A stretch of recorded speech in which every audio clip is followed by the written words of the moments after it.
দর্শক এই মুহূর্তে আছি তিতাস উপজেলা মজিদপুর গ্রামে যে গড়টিতে তাকে হত্যা করা হয়েছিল সেই গড়টির মধ্যে এই মুহূর্তে আমি উপস্থিত হয়েছি।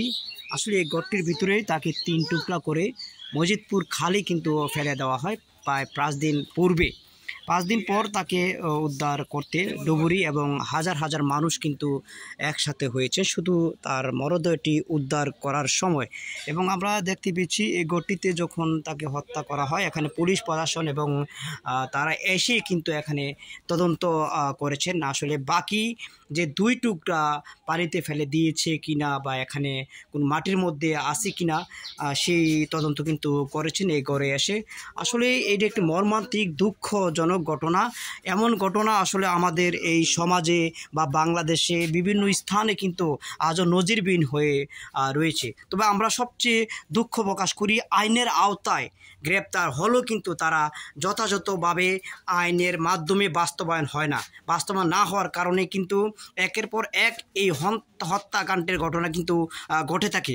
আসলে এই গড়টির মধ্যে যে 3 টুকরা করে তাকে নদীতে ফেলে দেওয়া হয়েছিল কী কারণে তাকে ফেলে দেওয়া হয়েছে, 2 জন কিন্তু গ্রেপ্তার হয়েছে, স্মৃতি আক্তার এবং হোসেন, তারা স্বামী স্ত্রী। এই 2 জনই কিন্তু পুলিশ প্রশাসন তাকে 2 জনকে গ্রেপ্তার করে নিয়ে যায়। আসলে এই গড়টিতেই এই ঘটনাটি ঘটেছে।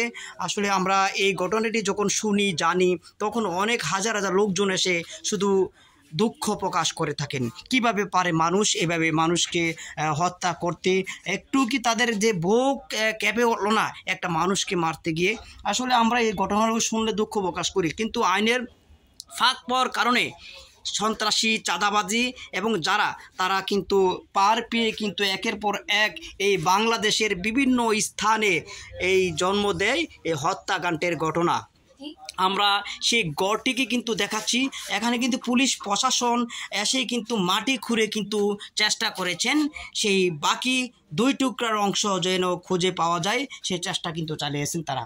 আসলে এই যে ঘটনাগুলো ঘটেছে আমরা সমাজে অহরহ কিন্তু দেখছি, কিন্তু আসলে আমাদের দুঃখ প্রকাশ করার ছাড়া কিছু নেই।